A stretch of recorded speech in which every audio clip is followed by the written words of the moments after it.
ദൈവനാമത്തിന് മഹത്വം ഉണ്ടായിരിക്കട്ടെ. ഇന്ന് നമ്മൾ പ്രധാനമായും ബുക്ക് ഓഫ് ലൂഡിലൂടെ ചിന്തിക്കാൻ പോകുന്നത് യേശു ക്രിസ്തു മതങ്ങൾ സ്ഥാപിച്ചിട്ടുണ്ടോ, അതുപോലെ തന്നെ സുവിശേഷകർ മതം മാറ്റുന്നുണ്ടോ എന്നുള്ള കാര്യത്തെക്കുറിച്ചാണ് നമ്മൾ പ്രധാനമായും ചിന്തിക്കുവാനായിട്ട് പോകുന്നത്. അപ്പോൾ നമ്മൾ മനസ്സിലാക്കേണ്ട ഒരു കാര്യമെന്ന് പറയുന്നത്, യേശു ക്രിസ്തു ഒരിക്കലും ഒരു മതം സ്ഥാപിക്കുവാനല്ല ഈ ഭൂമിയിലേക്ക് വന്നത്. അപ്പോൾ അങ്ങനെ പലരും വിശ്വസിക്കുന്നുണ്ട് യേശു ക്രിസ്തു മതം സ്ഥാപിക്കുവാനായിട്ട് ഭൂമിയിലേക്ക് വന്നുവെന്ന്. അത് പലരുടെയും തെറ്റിദ്ധാരണകൾ മാത്രമാണ്. കാരണം ക്രിസ്ത്യാനികൾ എന്ന പേര് അപ്പോസ്തലന്മാർക്ക് അല്ലെങ്കിൽ ശിഷ്യന്മാർക്കാണ് ക്രിസ്ത്യാനികൾ എന്ന പേരുണ്ടായത്. അത് അന്ത്യോക്യയിൽ വെച്ചാണ് ഉണ്ടായത്. പലപ്പോഴും മനസ്സിലാക്കേണ്ട ഒരു കാര്യം തന്നെയാണ്. അല്ലാതെ ക്രിസ്തുവിനെ അനുഗമിക്കുന്നവനും അല്ലെങ്കിൽ ക്രിസ്തുവിന്റെ ശിഷ്യനായിരിക്കുന്നവനെയാണ് ക്രിസ്തുവിന്റെ അനുയായി എന്ന് പറയുന്നത്. അല്ലാതെ ഒരു മതത്തിന്റെ കീഴിലോ അല്ലെങ്കിൽ മതത്തിന്റെ പ്രവർത്തനങ്ങളിൽ നിൽക്കുന്ന ഒരു വ്യക്തിത്വത്തെ നമുക്ക് ഒരിക്കലും ക്രിസ്തുവിന്റെ അനുയായി എന്ന് വിളിക്കാൻ കഴിയുകയില്ല. ക്രിസ്തുവിന്റെ അനുയായിയിൽ പ്രകടമായിരിക്കുന്ന കാര്യങ്ങൾ നമ്മൾ ശ്രദ്ധിക്കേണ്ട ഒരു കാര്യം തന്നെയാണ്, അല്ലെ? അപ്പൊ സുവിശേഷകർ ഉണ്ടാകും, കാരണം അത് ക്രിസ്തുവിന്റെ അനുയായികളാകുവാൻ സ്വയം ഏൽപ്പിച്ചു കൊടുത്തിരിക്കുന്നവരാണ് ക്രിസ്തുവിന്റെ അനുയായികൾ എന്ന് പറയുന്നത്. അവർ സംസാരിക്കുമ്പോൾ ദൈവവചനം അവർ സംസാരിക്കും. ചിലർ അത് വിശ്വസിക്കും, ചിലരത് കേൾക്കും, ചിലരത് വേണ്ടാന്ന് പറയും. കാരണം എല്ലാവർക്കും അവരുടേതായ ചോയ്സ് ഉണ്ട് ഏറ്റെടുക്കുവാനായിട്ട്. പിന്നെ ഈ പറയുന്ന പാവപ്പെട്ട സുവിശേഷകർ അമേരിക്കയിൽ നിന്ന് കാശ് കൊടുത്തുകൊണ്ട്, ആരോ നമ്മുടെ ഒരു വെള്ളപ്പള്ളി സാറാണെന്ന് തോന്നുന്നു, സാറ് പറയുന്നത് കേട്ടു. കാരണം ഈ സുവിശേഷകരൊക്കെ ഇങ്ങനെ പൈസ കൊടുത്തിട്ടാണ് ഈ ആളുകളെയൊക്കെ ഇതിലേക്ക് അടിച്ചെടുക്കുന്നത്. എൻ്റെ പൊന്ന് സാറേ, ഇവർക്കൊക്കെ ജീവിക്കാൻ പോലും വരുമാനമില്ലാത്ത പല സുവിശേഷകരുമുണ്ട്. അവരൊക്കെ കർത്താവിന്റെ രാജ്യം മാത്രമേ അവർ പ്രസംഗിക്കുന്നുള്ളൂ ഉള്ള കാര്യം സാർ മനസ്സിലാക്കുക എന്നുള്ളതാണ്. അപ്പോൾ അവിടെ എനിക്ക് തോന്നുന്നു അതിനുള്ള മറുപടി മാത്യു സാർ കൊടുത്തെന്നാണ് എനിക്ക് തോന്നുന്നത്. അപ്പോൾ മാത്യു സാർ കൊടുത്തതിനകത്ത് പറഞ്ഞ് പലരും കത്തോലിക്കയിലേക്കൊക്കെയാ പോയെന്ന്. അത് എൻ്റെ വിഷയമല്ല, ഞാൻ അതിനെക്കുറിച്ച് സംസാരിക്കുന്നില്ല. മതം മാറ്റുന്നു അല്ലെങ്കിൽ സുവിശേഷകർ മതം മാറ്റുന്നു എന്നുള്ളൊരു പ്രസ്താവന ഈ ഇടങ്ങളിൽ ഉണ്ടായി. കാരണം സുവിശേഷകർക്ക് ഒരിക്കലും മതം മാറ്റേണ്ട കാര്യമില്ല. കാരണം അവർക്ക് ഒരു ജോലി, അവർ കർത്താവായ യേശു ക്രിസ്തുവിനെ സ്വീകരിക്കുമ്പോൾ അവർക്കൊരു ജോലി ദൈവം അവർക്കായി നൽകിയിട്ടുണ്ട്. ആ ജോലിയാണ് വളരെ വ്യക്തമായിട്ട് ഞാൻ ആ ഭാഗം വായിക്കാം, നിങ്ങളോട് വായിക്കാം. മർക്കോസിന്റെ സുവിശേഷം 16-ാം അധ്യായം 16-ാമത്തെ വാക്യത്തിൽ, വിശ്വസിക്കുകയും സ്നാനപ്പെടുകയും ചെയ്യുന്നവൻ രക്ഷിക്കപ്പെടും, വിശ്വസിക്കാത്തവർ ശിക്ഷിക്കപ്പെടും. അപ്പോൾ അവിടെ എഴുതിയിരിക്കുകയാണ്, യേശു അവരോട് ലോകമെമ്പാടും പോകൂ, എല്ലാവരോടും സുവിശേഷം പ്രസംഗിക്കൂ. അപ്പൊ എല്ലാവരോടും സുവിശേഷം പ്രസംഗിക്കൂ എന്ന് ആരൊക്കെയാണോ കർത്താവിന്റെ രാജ്യത്തേക്ക് പ്രവേശിച്ചിരിക്കുന്നത് അവരുടെ കടമയാണ്, അവരത് ചെയ്യും. കാരണം അപ്പോസ്തലന്മാരൊക്കെ അതിനുവേണ്ടി ഒരുപാട് വേദന സഹിച്ചവരാണ്. അതായത് പത്രോസ്, യോഹന്നാന്, അതുപോലെ തന്നെ പൗലോസ്, ഇവരൊക്കെ കർത്താവായ യേശു ക്രിസ്തുവിന്റെ രാജ്യത്തിന് വേണ്ടി ഒരുപാട്, അല്ലെ, യഹൂദന്മാരുടെ കയ്യിൽ നിന്നൊക്കെ ഒരുപാട് കേട്ട് അവരിൽ നിന്ന് ഒത്തിരി പീഡനങ്ങളൊക്കെ ഏറ്റാണ് അവർ മരിച്ചത്. അതൊക്കെ നമുക്കറിയാവുന്ന കാര്യങ്ങളാണ്. അപ്പോ അവരാരും മതം മാറ്റിയതായിട്ട് യാതൊരു രേഖകളുമില്ല. കാരണം ഇന്നും മതം മാറ്റുന്നില്ല. അങ്ങനെ ഒത്തിരി പേര് ഒത്തിരി മതങ്ങളിലേക്ക് കൂടി പോകുന്നുണ്ട്, അല്ലേ? ഇപ്പൊ ചിലര് ക്രിസ്തു മതത്തിൽ നിന്ന് മുസ്ലിം ആകുന്നുണ്ട്, മുസ്ലിം മതത്തിൽ നിന്ന് ചിലര് ഹിന്ദു ആകുന്നുണ്ട്. അങ്ങനെ പലരും പലരുടെ ഇഷ്ടം അനുസരിച്ച് പലരും പല ഇതിലേക്കും പല വിശ്വാസങ്ങളിലേക്കും മാറ്റപ്പെടുന്നുണ്ട്. ഇത് എങ്ങനെയാണ് സുവിശേഷകരുടെ തലയിലേക്ക് വരുന്നത്? എനിക്ക് അതിനെക്കുറിച്ച് യാതൊരു അറിവുമില്ല. കാരണം സുവിശേഷകർ അവരുടെ ജോലി അവർ ചെയ്തിട്ട് പോകുന്നു, ആരെയും നിർബന്ധിക്കുന്നില്ല. നിങ്ങൾക്ക് വേണമെങ്കിൽ എടുക്കാം, വേണ്ടെങ്കിൽ എടുക്കണ്ട എന്നുള്ള ഒരു പ്രചാരണം മാത്രമേ അതിനകത്തുള്ളൂ. കാരണം വിശ്വസിക്കുന്നവർ എന്ന് പറയുമ്പോൾ ഈ ദൈവവചനത്തെ വിശ്വസിക്കുന്നവർ, കർത്താവായ യേശു ക്രിസ്തുവിന്റെ വചനത്തെ വിശ്വസിക്കുന്നവർ മാത്രമേ ഇതിലേക്ക് കടന്നു വരുന്നുള്ളൂ. അല്ലാത്തവരാരും ഇതിലേക്ക് കടന്നു വരുന്നില്ല. അപ്പോ ഞാൻ വളരെ വ്യക്തമായിട്ട് പറയുന്നു, സുവിശേഷകർ ആരും മതം മാറ്റുന്നില്ല. അമേരിക്കയിൽ നിന്ന് പൈസ കൊടുത്തുകൊണ്ട് ആരും സുവിശേഷകർക്ക് അമേരിക്കയിൽ നിന്ന് പോലും പൈസ കിട്ടുന്നില്ല. അവരെങ്ങനെ ജീവിക്കുന്നു, അവരെ ദൈവം നടത്തുന്നു എന്ന് മാത്രമേ അവരെ കുറിച്ച് പറയാൻ കഴിയുകയുള്ളൂ. കാരണം ഇത് പറയാനുള്ള കാരണം, പലപ്പോഴും യുപിയിലെ പ്രദേശങ്ങളിലൊക്കെ പല ദൈവദാസന്മാർ ഈ ഇടയില് വളരെയധികം പീഡനങ്ങൾ അനുഭവിക്കപ്പെട്ടു.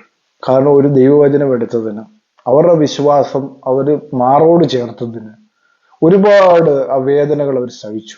വളരെ വളരെ വിഷമിക്കേണ്ട ഒരു കാര്യം തന്നെയാണ്. വളരെ വേദനാജനകമായ ഒരു കാര്യമാണ്. കാരണം ഈ സുവിശേഷകരൊന്നും ആർക്കും ഒരു ദോഷവും ചെയ്യുന്നില്ല, ആരെയും വേദനിപ്പിക്കുന്നില്ല. അവർ കർത്താവായ യേശു ക്രിസ്തുവിന്റെ രാജ്യം അല്ലെങ്കിൽ ആ രാജ്യത്തെ കുറിച്ച് സംസാരിക്കുന്നു. വേണ്ടവരെടുത്താൽ മതി, വേണ്ടെങ്കിൽ എടുക്കണ്ട, അത്ര മാത്രമേ ഉള്ളൂ. കാരണം അവരാരെയും ശല്യപ്പെടുത്താൻ വരുന്നില്ല, ആരെയും ഉപദ്രവിക്കാൻ വരുന്നില്ല, ആരെയും വേദനിപ്പിക്കുന്നില്ല. പിന്നെ എന്തുകൊണ്ട് നിങ്ങൾക്ക് അവർ ഇത്ര വലിയ ശത്രുക്കളാകുന്നു? അത് എന്തുകൊണ്ടാണ് എന്ന് ചോദിച്ചു കഴിഞ്ഞാൽ ഇതിന് സത്യമുണ്ട്. അതുകൊണ്ടാണ് നിങ്ങൾ ഇതിനെ എതിർക്കുന്നത്, അല്ലാതെ വേറൊന്നുമല്ല. കാരണം നിങ്ങൾക്ക് എന്തെങ്കിലും ദ്രോഹം അവർ ചെയ്യുന്നുണ്ടോ? ഒരു ദ്രോഹവും അവർ ചെയ്യുന്നില്ല. സുശേഷകർ എന്ന് പറയുന്നവർ ഒരു ദ്രോഹവും ചെയ്യുന്നില്ല. എൻ്റെ അറിവിൽ ഞാൻ നോക്കുകയാണെങ്കിൽ തന്നെ സുവിശേഷകർ ഒരു ദ്രോഹം പോലും സുവിശേഷകർ ചെയ്യുന്നില്ല. അപ്പോൾ നമ്മുടെ ഭരണഘടന തന്നെ പറയുന്നുണ്ട് ഏത് മതത്തിൽ വിശ്വസിക്കാനും അത് പ്രചരിപ്പിക്കാനുള്ള അവകാശമുണ്ടെന്ന്. പക്ഷെ ഇത് മതമല്ലാഞ്ഞിട്ട് തന്നെയും അത് അതിന് പോലും ഒരു ചെറിയൊരു വചനം പ്രസ്താവിച്ചു അല്ലെങ്കിൽ ഒരു സുവിശേഷം പ്രവചിച്ചു എന്ന് പറഞ്ഞാൽ ഉടൻ തന്നെ അതൊരു മതപരിവർത്തനമാണ് എന്ന് പറയുന്നത് വളരെ കഷ്ടം തന്നെയാണ്. നമുക്ക് ചിന്തിക്കുന്നതിലും അപ്പുറത്താണ് ഇന്നത്തെ സുവിശേഷകരോട് ചെയ്തുകൊണ്ടിരിക്കുന്ന വളരെ ദ്രോഹകരമായ കാര്യം എന്ന് പറയുന്നത്. അവരാണെങ്കിൽ ഒരു ദോഷവും ആർക്കും ചെയ്യുന്നില്ല, ആരെയും വേദനിപ്പിക്കുന്നില്ല. അവർ കർത്താവ് യേശു ക്രിസ്തുവിന്റെ സ്നേഹം വെളിപ്പെടുത്തുന്നു. കർത്താവ് യേശു ക്രിസ്തു ഈ ഭൂമിയിൽ ഉണ്ടായിരുന്നപ്പോൾ കർത്താവ് യേശു ക്രിസ്തു ഒരു പ്രത്യേക മതത്തിന്റെ സ്ഥാപകനല്ല. അതാണ് പലപ്പോഴും ഈ ലോകം തന്നെയാണ് കർത്താവ് യേശു ക്രിസ്തു ഒരു മതത്തിന്റെ സ്ഥാപകൻ എന്ന് പറഞ്ഞുകൊണ്ട് അദ്ദേഹം കർത്താവ് യേശു ക്രിസ്തുവിനെ മുദ്രണം ചെയ്ത് അങ്ങനെ ഈ ലോകം അങ്ങനെ ഒരു ആത്മീയ വ്യാപാരത്തിലേക്ക് പോയി. അത് നമ്മുടെ ആരുടെയും തെറ്റല്ല. അത് മനുഷ്യന്റെ ഓരോ കാലഘട്ടത്തിലെ ചിന്താഗതികളിൽ നിന്ന് ഉടലെടുത്ത ഒന്നാണ്.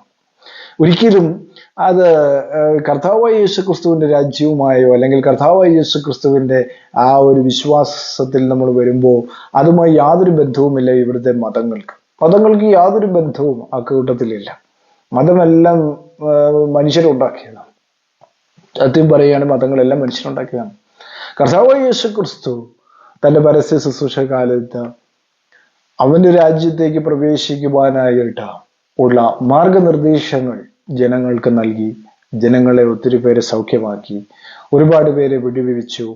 അങ്ങനെ ഒത്തിരി കാര്യങ്ങൾ കർത്താവായ യേശു ക്രിസ്തു ചെയ്തു. ഈ ലോകത്തിന്റെ പാപങ്ങൾക്ക് പരിഹാരമായി കാൽവറിയിൽ ക്രൂശിൽ 33 തിരുവഴുത്തിലെ രക്തം മുഴുവനും ലോകത്തിന്റെ പാപത്തിന് വേണ്ടി താൻ തന്നെ സമർപ്പിച്ച് നൽകിയതായിട്ട് വളരെ വ്യക്തമായിട്ട് നമുക്ക് അറിയാൻ കഴിയുന്നു. അതിന് ഏറ്റവും ഉദാഹരണം എന്ന് പറയുന്നത് അല്ലെങ്കിൽ ആ കർത്താവ് യേശു ക്രിസ്തു ഭൂമിയിൽ വന്നു എന്നതിനുള്ള തെളിവെന്ന് പറയുന്നത് യഹൂദന്മാരുടെ ഈ പടയോട്ടമാണ്. യഹൂദന്മാർക്ക് സ്വന്തമായി രാജ്യമില്ല. 1948 അവരൊരു രാജ്യം സ്ഥാപിക്കുന്നത്. അപ്പൊ അവർ ഇത്രയും കാലം എവിടെയാണ്? സ്വന്തമായി രാജ്യമുള്ളവർ ഇപ്പോൾ തിരിച്ചു വന്നവരുടെ രാജ്യത്തേക്ക് തിരിച്ചു വരണമെങ്കിൽ ദാവീദാണ് അവരുടെ പിതാക്കന്മാർ, അബ്രഹാമാണ് അവരുടെ പിതാവ് എന്നൊക്കെ അവർക്ക് പറയാൻ കഴിയുന്നുണ്ടെങ്കിൽ കർത്താവ് യേശു ക്രിസ്തു സത്യമാണ്. അത് മനസ്സിലാക്കേണ്ട ഒരു കാര്യം തന്നെയാണ്. ഇന്ന് നമ്മളെല്ലാവരും അവരവരുടെ കാര്യങ്ങൾ മാത്രം നോക്കുന്ന അല്ലെങ്കിൽ ഒരു സമൂഹമായി നമ്മൾ മാറിക്കഴിഞ്ഞിരിക്കുന്നു. അപ്പൊ നമുക്കെല്ലാം നമ്മുടേതായ വിശ്വാസം, നമ്മുടേതായ പാരമ്പര്യങ്ങളും ഒരിക്കലും കർത്താവിന്റെ രാജ്യത്തേക്ക് പ്രവേശിക്കുകയില്ല. അപ്പോ കർത്താവായ യേശു ക്രിസ്തുവിന്റെ രാജ്യത്തേക്ക് പ്രവേശിക്കണമെങ്കിൽ കർത്താവായ യേശു ക്രിസ്തുവിനെ തന്നെ സ്വീകരിക്കണം. അതൊരു മതപരിവർത്തനമല്ല, അത് ഒരു മനപരിവർത്തനം എന്നാണ് അതിനെക്കുറിച്ച് പറയുന്നത്. അല്ലെങ്കിൽ മനസ്സ് മാറുക എന്നുള്ളതാണ്. ഞാൻ ഇന്നലെ എന്തായിരുന്നു, ഇന്ന് ഞാൻ മറ്റൊരു വ്യക്തിത്വം അല്ലെങ്കിൽ മറ്റൊരു മനുഷ്യനായി എന്നുള്ള ഒരു ബോധം എന്നിൽ ഉളവാക്കുന്ന, അല്ലെങ്കിൽ ഇനി അത് ചെയ്യരുത്, തെറ്റിലേക്ക് ഞാൻ വഴിച്ചു കൊണ്ടരുത്, എനിക്കൊരു കടിഞ്ഞാൺ വന്നിരിക്കുന്നു എന്നൊരു ചിന്താഗതി. അല്ലാതെ ഇതൊരു മതമായി നമുക്ക് ഒരിക്കലും അതിനെ കാണാൻ കഴിയില്ല. സുവിശേഷകർ ഒരിക്കലും ഒരു മതം മാറ്റുന്നതായിട്ട് വന്നിട്ടില്ല. അവർ നിങ്ങളുടെ രക്ഷയ്ക്ക് വേണ്ടി ഒരു സുവിശേഷം പറഞ്ഞിട്ട് പോകുന്നു. നിങ്ങൾക്ക് വേണമെങ്കിൽ സ്വീകരിക്കാം, വേണ്ടെങ്കിൽ അതിനെ വിട്ടുകളയാം. കാരണം എല്ലാവരെയും കർത്താവ് ഒരു രാജ്യത്തേക്ക് ക്ഷണിച്ചിട്ടില്ല. അതാണ് മനസ്സിലാക്കേണ്ട ഏറ്റവും വലിയ കാര്യം. ഈ പറയുന്ന 100 കോടികൾ 1000 കോടികളെയും കർത്താവ് യേശു ക്രിസ്തുവിന്റെ രാജ്യത്തേക്ക് പ്രവേശിക്കുമെന്ന് പറഞ്ഞു കഴിഞ്ഞാൽ വളരെ കഷ്ടം തന്നെയാണ്. അങ്ങനെയാണെങ്കിൽ എത്ര പേരെ കൊണ്ടുപോകേണ്ടതായി വരും? അങ്ങനെ ആരെയും കർത്താവ് വിട്ടിട്ടില്ല. പക്ഷെ വിശ്വസിക്കുന്നവർ വിശ്വസിക്കുന്നവർക്ക് മാത്രമേ ഇതിനകത്ത് പ്രവേശനമുള്ളൂ. അല്ലാത്തവർക്കില്ല. അല്ലാത്തവർക്ക് എന്ത് വേണമെങ്കിലും ചെയ്യാം. അതിനകത്ത് യാതൊരു പ്രശ്നവുമില്ല. ഇതൊക്കെ നടന്നുകൊണ്ടേയിരിക്കും. പ്രശ്നങ്ങളും പ്രതിസന്ധികളും ഒക്കെ കാലങ്ങളായി ഉണ്ടായിക്കൊണ്ടേയിരിക്കും. അപ്പോ സുവിശേഷകരുടെ മുകളിൽ പഴിചാരുക, അല്ലെങ്കിൽ സുവിശേഷകരാണ് മതം മാറ്റുന്നവരെന്ന് പറയുമ്പോൾ വളരെ തെറ്റായ ഒരു പ്രസ്താവന തന്നെയാണ്. കാരണം കർത്താവായ യേശുക്രിസ്തുവിന്റെ രാജ്യവുമായി ഇതിന് യാതൊരു ബന്ധവുമില്ല. മതങ്ങൾ എന്ന് പറയുന്നതെല്ലാം മനുഷ്യന്റെ അഭിപ്രായങ്ങൾ മാത്രമാണ്. മതങ്ങൾ എല്ലാ മതങ്ങൾ തന്നെയാണ്. ഇവിടെ കാണുന്ന എല്ലാം മതമാണ്. സഭകൾ എന്ന് നമുക്ക് പറയാൻ കഴിയില്ല. സഭ എന്ന് പറയുമ്പോൾ ദൈവവചനം പറയുന്നത് രക്ഷിക്കപ്പെട്ടവരുടെ കൂട്ടത്തെയാണ് സഭ എന്ന് വിളിച്ചത്. അല്ലാത്തവർ രക്ഷിക്കപ്പെട്ട് കർത്താവിനോട് ചേർന്ന് നിൽക്കുന്ന കൂട്ടത്തെയാണ് സഭ എന്ന് വിളിച്ചത്. ഒരിക്കൽ കൂടി ഞാനത് ഓർപ്പിക്കുകയാണ്. അപ്പോ അല്ലാതെ മതങ്ങളെയല്ല സഭ എന്ന് വിളിച്ചത്. അപ്പൊ മതമാണ് സഭ എന്ന് കരുതുന്നവർ ഒരിക്കലും ക്രിസ്തുവിന്റെ അനുയായികളല്ല. ക്രിസ്തുവിന്റെ അനുയായികളുമായി യാതൊരു ബന്ധവും അവർക്കില്ല. ക്രിസ്തുവിന്റെ അനുയായിയാകാൻ ആഗ്രഹിക്കുന്നവർ വിശ്വസിക്കണം. കർത്താവായ യേശു ക്രിസ്തുവിന്റെ നാമത്തിലുള്ള സ്നാനം സ്വീകരിക്കുന്ന ഏകദൈവ വിശ്വാസം പിന്തുടരുന്നവരായിരിക്കണം. അങ്ങനെയുള്ളവർക്ക് മാത്രമേ കർത്താവായ യേശു ക്രിസ്തുവിന്റെ രാജ്യത്തേക്ക് പ്രവേശനമുള്ളൂ. അത് വളരെ വ്യക്തമാണ്. നിങ്ങൾക്ക് കർത്താവ് യേശു ക്രിസ്തുവിനെ നിഷേധിക്കാം, നിഷേധിക്കേണ്ടവർക്ക് നിഷേധിക്കാം, ഇല്ലെന്ന് ഞാൻ പറയുകയില്ല. കാരണം അവരാരും ഈ ലോകത്തിന് ഒരു ദോഷവും ചെയ്യാൻ പോകുന്നില്ല. നിങ്ങളുടെ നന്മ മാത്രമേ അവർ ആഗ്രഹിക്കുന്നുള്ളൂ. ഒരിക്കലും നിങ്ങൾക്കൊരു ദോഷം വരുവാൻ, കാരണം കേട്ടിരിക്കുന്ന എന്നെ കേൾക്കുന്നവര്, ഞാൻ ഏതെങ്കിലും ആയിക്കൊള്ളട്ടെ, ഏത് മതത്തിൽ നിൽക്കുന്നവരാണെങ്കിലും ആയിക്കൊള്ളട്ടെ, കാരണം പല ആളുകളും, ഞാൻ പറയുകയാണെങ്കിൽ പല ആളുകളും പല മതങ്ങളിൽ നിന്നും കർത്താവായ യേശു ക്രിസ്തുവിനെ സ്വീകരിച്ചിട്ടുണ്ട്. കർത്താവായ യേശു ക്രിസ്തുവിനെ സ്വീകരിച്ചു എന്ന് പറഞ്ഞുകൊണ്ട് അവരെ ആരും അടിച്ചേൽപ്പിച്ചതല്ല. അവർ സ്വയമായി വന്നതാണ്. അവർക്ക് മനപരിവർത്തനം ഉണ്ടായിട്ട് അവർ സ്വയമായി വന്നതാണ്. ഒരിക്കലും അവർക്ക് ചിന്തിക്കാനുള്ള അവകാശമുണ്ട്, അവർക്ക് സ്വീകരിക്കാനുള്ള അവകാശമുണ്ട്. കാരണം അവർക്ക് പ്രായപൂർത്തിയായവരാണ്. അവർക്ക് ചിന്തിക്കാം, അവർക്ക് ചിന്തിക്കുകയും ചെയ്യാം. അവർക്ക് ഏറ്റെടുക്കണമെങ്കിൽ ഏറ്റെടുക്കാം. അതിനുള്ള അവകാശമുണ്ട്. ആരുടെ അടിച്ചേൽപ്പിക്കുന്നില്ല. സുവിശേഷകർ അങ്ങനെ ആരെയും അടിച്ചേൽപ്പിച്ചതായിട്ട് ഒരു രേഖയും നിങ്ങൾക്ക് ആർക്കും തരാൻ കഴിയുകയില്ല. കാരണം അവർ കർത്താവായ യേശു ക്രിസ്തുവിന് വേണ്ടി നിൽക്കുന്നവർ, അവർ കർത്താവായ യേശു ക്രിസ്തുവിന് വേണ്ടി മാത്രം നിൽക്കുന്നവരാണ്. അവർക്ക് ആരുടെയും ഇത് വേണ്ട, ആരുടെയും അല്ല. അവർ കർത്താവായ യേശു ക്രിസ്തുവിന്റെ സ്നേഹത്തിൽ ജീവിക്കുന്നവരാണ്. അവർക്ക് ആരുടെയും ഇത് വേണ്ട, പ്രശംസ വേണ്ട, ബഹുമാനം വേണ്ട, ഒരു കാര്യങ്ങളും അവർക്ക് വേണ്ട. അവർക്ക് ആരും വരണമെന്നും നിർബന്ധമില്ല. അവരവരുടെ ജോലി ചെയ്യും. കാരണം അവരുടെ അരുമനാഥൻ അവരോട് പറഞ്ഞിട്ടുണ്ട്, നിങ്ങളുടെ ജോലി നിങ്ങൾ ഭംഗിയായി ചെയ്യണം, അത് ചെയ്തു തീർക്കണമെന്ന്. അത് ഇനിയും ചെയ്തു തീർക്കുക തന്നെ ചെയ്യും. അത് ആര് വന്നാലും വന്നില്ലെങ്കിലും അവർക്കതൊരു പ്രശ്നമല്ല. അവർക്കറിയാം അവരുടെ നാഥൻ അവർക്ക് വേണ്ടി പ്രതിഫലം വെച്ചിട്ടുണ്ട് എന്നുള്ള കാര്യം. അതുകൊണ്ട് ഇതിൽ നിന്ന് അവർ പിന്മാറുകയില്ല. അവർ മരണം വരെയും അവരുടെ സുവിശേഷം തുടർന്നുകൊണ്ടേയിരിക്കും. അതിനകത്ത് യാതൊരു മാറ്റവുമില്ല. ഇവിടെ മതപരിവർത്തനങ്ങൾ നടക്കുന്നില്ല. ഒരു തെറ്റായ പ്രചരണം മാത്രമാണ്, ഒരു മതപ്രചരണം അവിടെ നടക്കുന്നതായി ഒരു തെളിവുകളും അവിടെയില്ല. ഇല്ലാത്ത കാര്യങ്ങൾ ഉണ്ടാക്കിയെടുത്തിട്ട് ഒരു പ്രയോജനങ്ങളും ഇല്ല എന്ന് ഈ തരുണത്തിൽ ഓർപ്പിച്ചു കൊള്ളുന്നു. കാരണം ക്രിസ്തുവിന്റെ അനുയായിയാകാൻ ആഗ്രഹിക്കുന്നവർക്ക് മാത്രം, അത് മനപരിവർത്തനം ഉണ്ടാകുന്നവരാണ്. അല്ലാതെ ചുമ്മാ ആർക്കെങ്കിലും അയ്യോ കാശൊക്കെ കൊടുത്തേച്ച് ആളിനെ കൊണ്ടുവന്ന് കയറ്റാൻ ഇതെന്താണ്, കർത്താവ് പോലും കോപിക്കുമല്ലോ, ഇതെന്താണ് ഇങ്ങനെ ചെയ്യുന്നത്, അല്ലെ? എൻ്റെ രാജ്യത്തെ പൈസ കൊടുത്തിട്ടാണ് ആളുകളെ കയറ്റുന്നത്.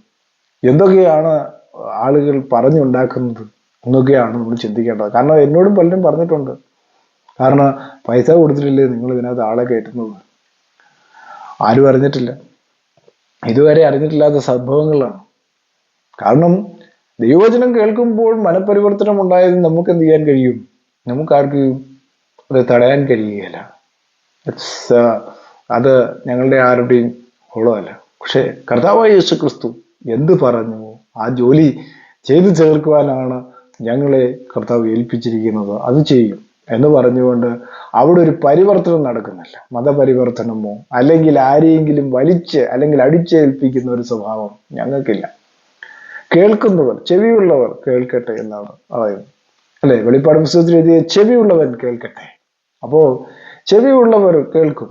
കാരണം ഏതാണ് സത്യം എന്ന് തോന്നുന്നവർ സത്യം സ്വീകരിക്കുന്നവർ സത്യം സ്വീകരിക്കട്ടെ. എന്തിനാണ് അവരെ ഉപദ്രവിക്കുന്നത്? അല്ലെങ്കിൽ അതിന് കാരണമായ ഒരു വ്യക്തിത്വത്തെ ഉപദ്രവിക്കുന്നത് എന്തിനാണ്? അത് കാരണമാകുന്നതല്ലല്ലോ. ദൈവം ഒരാളെ ഏൽപ്പിച്ചിരിക്കുന്ന ജോലി അയാൾ ചെയ്യുന്നു. ഒരു സുവിശേഷ വേല ദൈവം അയാളെ ഏൽപ്പിച്ചിരിക്കുന്നതുകൊണ്ട് അയാൾ ചെയ്യുന്നു. ആ വചനത്തെ വളരെ വ്യക്തമായിട്ട് എഴുതിയിട്ടുണ്ട്. ലോകമെങ്ങും പോയി കർത്താവിന്റെ സാക്ഷികളാകുവാൻ പറഞ്ഞിരിക്കുകയാണ്. അപ്പോൾ അവർ വിശ്വസിച്ച വിശ്വാസം ശരിയാണെന്ന് കണ്ടിട്ടാണ് അവർ ലോകം മുഴുവൻ സാക്ഷികളാകുന്നത്. സുവിശേഷകരെല്ലാം ഒരു സാക്ഷികൾ മാത്രമാണ്, അല്ലാതെ ഒരു മതപരിവർത്തനരല്ല. അതാണ് നമ്മൾ മനസ്സിലാക്കേണ്ട ഏറ്റവും വലിയൊരു കാര്യം എന്ന് പറയുന്നത്. ഞാൻ കൂടുതൽ ദീർഘിപ്പിക്കുന്നില്ല. ഈ വചനങ്ങൾ നിങ്ങൾക്ക് അനുഗ്രഹപ്രദമായെങ്കിൽ ഞങ്ങളെ ഫോളോ ചെയ്യാൻ ആഗ്രഹിക്കുന്നെങ്കിൽ ലൈക്ക് ചെയ്യുക, സബ്സ്ക്രൈബ് ചെയ്യുക. God bless you.